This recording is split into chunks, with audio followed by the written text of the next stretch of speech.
Assalamualaikum warahmatullahi wabarakatuh kepada Dr. Yusniza dan rakan-rakan.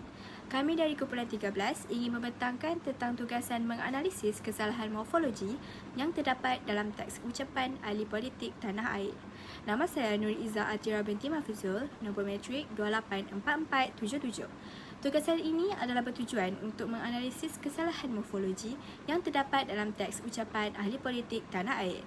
Antara kesalahan morfologi yang dianalisis ialah kesalahan ejaan, kesalahan kata sendiri nama, kesalahan kata ganda, kesalahan penggunaan istilah, kesalahan penggunaan imbuhan, kesalahan tanda baca, kesalahan penggunaan bahasa dan sebagainya. Tugasan ini menggunakan teks ucapan Presiden UMNO, Datuk Seri Najib dalam Majlis Perasmian Perhimpunan Agung UMNO 2015 di Pusat Dagangan Dunia Putra PWTC. Kesalahan yang saya dapati dalam petikan ini ialah kesalahan imbuhan. Imbuhan merupakan penambahan yang diletakkan pada kata dasar untuk mengubah fungsi dan erti kata tersebut sehingga menghasilkan kata terbitan. Imbuhan dibahagikan kepada 4 kumpulan iaitu imbuhan awalan, imbuhan akhiran, imbuhan apitan dan sisipan. Kesalahan pertama ialah daripada ayat yang akan terus mengibar megah sangsaka bangsa Panji Keramat pada parti yang berdaulat. Ayat ini memiliki kesalahan penggunaan imbuhan. Ayat di atas menunjukkan bahawa bendera sedang melambai-lambai dengan megah, bukannya sedang dikibarkan. Oleh sebab itu, imbuhan ber lebih tepat untuk menunjukkan maksud tersebut dan ia menjadi berkibar. Seterusnya ialah dalam petikan, dengan pelbagai kaum di Semenanjung menjangkau 40 etnik di Sarawak dan lebih 60 suku di Sabah, tambahan pula budaya dan faham yang beragam-agam. Imbuhan apitan ke-an dapat bergabung dengan kata nama, kata adjektif, kata kerja untuk membawa maksud hal keadaan yang terkandung dalam kata dasar. Oleh sebab itu, imbuhan apitan ke-an perlu ditambah untuk mengubah maksud perkataan tersebut kerana ayat tersebut ingin menunjukkan kefahaman. Seterusnya, bagi ayat, namun apapun kita perakui masih terdapat 2 atau 3 perkara yang besar dan subjektif seperti perumahan rakyat dan kos sara hidup yang saya dan rakan-rakan kepimpinan negara faham bahawa isu ini adalah besar dan menjadi keresahan utama kepada rakyat. Imbuhan per pada akui tidak wujud dalam Kamus Tata Bahasa Dewan. Perkataan perakui perlu ditambah dengan imbuhan di iaitu diperakui. Tetapi dalam ayat tersebut, kata dasar akui tidak perlu ditambah dengan apa-apa imbuhan kerana kata dasar tersebut telah kukuh dan mantap dari aspek tata bahasa. Kesalahan seterusnya yang saya jumpai ialah kesalahan kata ganda.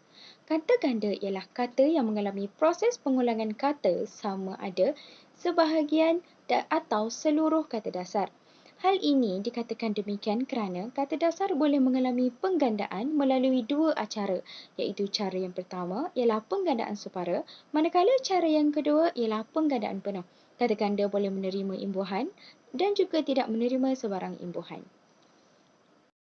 Kata ganda yang pertama ialah dalam ayat, saya dipesan-pesan bagi memperingati satu sama lain antara petikan-petikan dari surah Al-Quraish dan Al-Imran ayat 160. Kesalahan menggandakan perkataan yang tidak sepatutnya dan perkataan dipesan-pesan tidak wujud dalam Kamus Tata Bahasa Dewan. Imbuhan awalan di jika digabungkan dengan kata kerja akan membentuk kata kerja pasif yang subjek asalnya terdiri pada orang ketiga. Jadi, imbuhan awalan di telah mencukupi untuk menyampaikan maksud kata kerja pesan. Seterusnya ialah kata orang sudah terang lagi bersuluh. Sebagaimana yang saya sebutkan tadi, jelas sekali begitu banyak warna-warna kejayaan orang Melayu dan Bumi Putra. Ayat tersebut mempunyai kesalahan pengulangan kata ganda. Perkataan warna-warna telah menunjukkan pengertian jamak. Oleh sebab itu, perkataan warna tidak boleh digandakan kerana perkataan banyak telah menunjukkan perkara itu lebih dari satu. Dan sekiranya perkara tersebut digandakan, maka ianya akan menyebabkan ayat tersebut menjadi lewah dan tidak tepat mengikut hukum tata bahasa Melayu. Selain itu ialah, maka berbenar-benarlah sabda junjungan mulia Nabi Muhammad antaranya pada peristiwa Perang Khandaq. Perkataan berbenar-benar merupakan bahasa Indonesia Minangkabau yang bermaksud berterus terang. Penggunaan perkataan benar telah diterbitkan dalam bahasa Melayu, tidak boleh digandakan. Oleh sebab itu, perkataan berbenar-benarlah harus digantikan dengan perkataan benarlah. Kesalahan yang seterusnya ialah kesalahan kata sendi nama. Kata sendi nama digunakan untuk menyambungkan frasa nama dengan frasa-frasa lain. Kata sendi nama diletakkan di hadapan kata nama, frasa nama atau kata ganti nama dan dipisahkan daripada perkataan yang mengikutinya. Kesalahan pertama yang saya dapati ialah menyentuh dana 2 bilion pula. Isu ini pun telah dijawab di sidang parlimen baru-baru ini oleh YAB, Timbalan Perdana Menteri, bahawa wang itu adalah derma dari luar negara dan bukannya diambil dari 1 MDB. Kata sendi nama daripada digunakan di hadapan kata nama bagi menyatakan punca bagi sesuatu perkara, manakala kata sendi nama dari digunakan untuk menunjukkan arah, tempat dan masa. Oleh itu, kata sendi nama daripada lebih sesuai digunakan kerana menunjukkan punca. Yang terakhir ialah kesalahan tanda baca. Tanda baca ialah simbol yang digunakan untuk menunjukkan struktur sesuatu penulisan. Tanda baca digunakan untuk memberitahu pembaca apa yang perlu dilakukan dalam bacaan. Perkataan tertentu diletakkan dalam ayat ini berdasarkan fungsi dan kesesuaiannya. Bagi ayat, tetapi bagi saya, I am a gentleman. Apa-apa kekhususan pun, marilah berjumpa, duduk berbincang, kita selesaikan melalui saluran yang betul. Penggunaan bahasa asing dalam petikan bahasa Melayu haruslah disertakan dengan tanda baca pembuka serta penutup. Kata untuk mengapit penggunaan bahasa asing dalam petikan bahasa Melayu. Baiklah, yang pertama, kita akan menganalisis penggunaan bahasa di dalam teks ucapan ini. Bahasa Melayu merupakan bahasa kebangsaan dan bahasa rasmi negara kita. Bahasa Melayu juga merupakan bahasa penghantar dalam sistem pendidikan dan bahasa bagi membentuk perpaduan kaum. Namun, terdapat kesalahan umum penggunaan bahasa di dalam teks ucapan ini. Penulis menulis, sesungguhnya secara sedar ataupun tidak, perhimpunan kali ini berbeza dan tidak sama. Itu adalah teks yang salah, tetapi yang betul ialah sesungguhnya secara sedar ataupun tidak, perhimpunan kali ini berbeza dan tidak sama. Penulis telah menggunakan bahasa Indonesia iaitu berbeza yang membawa maksud yang sama dengan berbeza. Kesalahan penggunaan bahasa ini tidak seharusnya berlaku kerana penulis perlu cakna tentang penulisannya untuk wakil ahli politik tanah air. Seterusnya ialah kesalahan istilah. Kesalahan istilah bermaksud kesalahan penggunaan kata iaitu penggunaan perkataan yang tidak sesuai dengan kehendak ayat atau situasi ayat tersebut. Ayat yang salah daripada petikan tersebut ialah saya dan saudara-saudari semua bukanlah hanya sekadar bahagian daripada UMNO, akan tetapi kita adalah UMNO. Dan yang betul adalah saya dan saudara-saudari semua bukanlah hanya sekadar sebahagian daripada UMNO, akan tetapi kita adalah UMNO. Penulis menggunakan istilah yang tidak betul iaitu bahagian untuk ayat tersebut. Perkataan tersebut perlu diganti dengan perkataan sebahagian. Ini kerana bahagian telah membawa maksud yang lain dan tidak sesuai digunakan di dalam ayat tersebut. Seterusnya adalah melalui petikan yang salah iaitu adalah kata orang alang-alang mahu berjuang walau langit turut menimpa meski bumi terbagi dua. Dan yang betul ialah kata orang alang-alang mahu berjuang walau langit turun menimpa meski bumi terbahagi dua.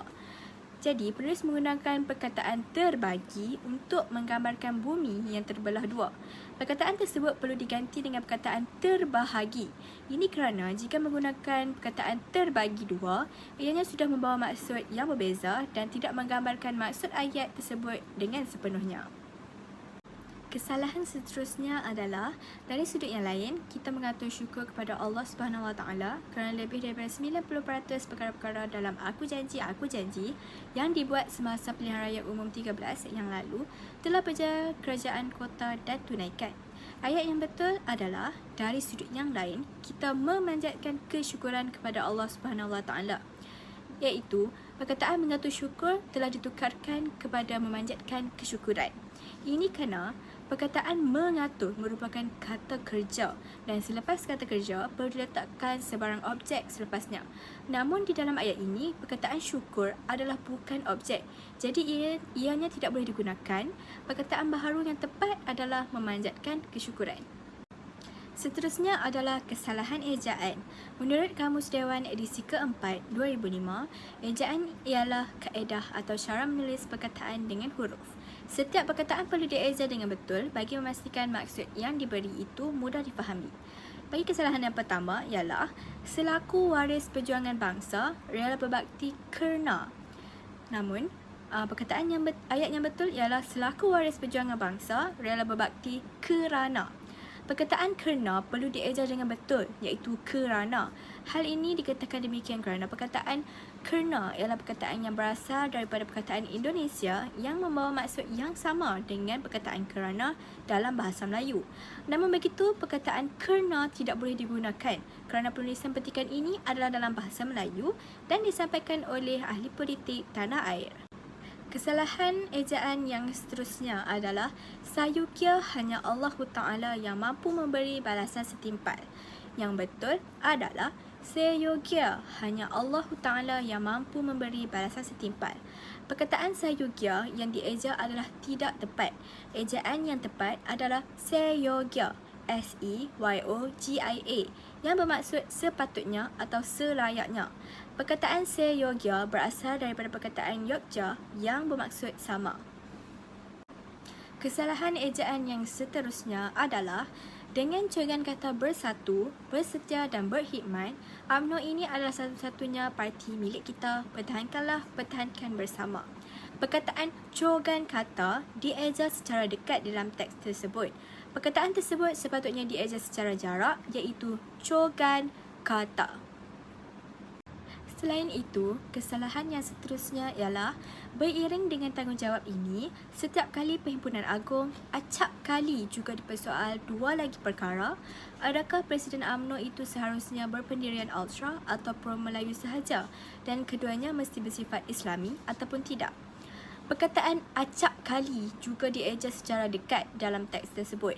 Perkataan tersebut sepatutnya dieja secara jarak, iaitu acap kali. Acap kali juga membawa maksud yang sama dengan sering kali dan berulang kali. Seterusnya, kesalahan yang terdapat dalam teks ucapan ini adalah hukama menyebut sesuatu hak dan kebenaran yang tidak diwaspada pun boleh tertewas oleh fitnah dan kebatilan yang diperangkapkan dengan rapinya oleh pihak-pihak yang curang dan berniat jahat. Perkataan hukama dieja dengan salah dalam teks tersebut. Ejaan yang betul adalah hukama, iaitu tanpa huruf K di belakangnya. Hukama bermaksud golongan cerdik pandai atau cendekiawan dalam bidang falsafah. Kesalahan seterusnya adalah kesalahan struktur ayat.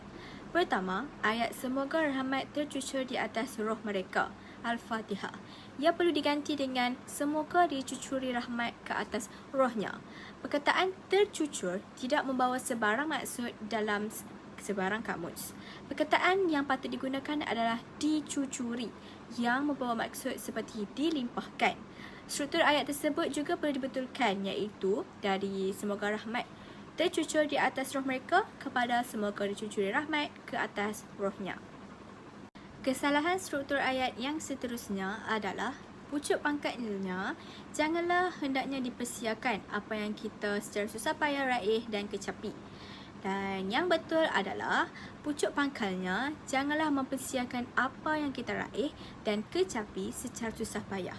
Ayat janganlah hendaknya dipersiakan apa yang kita secara susah payah raih dan kecapi perlu ditukarkan kepada janganlah mempersiakan apa yang kita raih dan kecapi secara susah payah.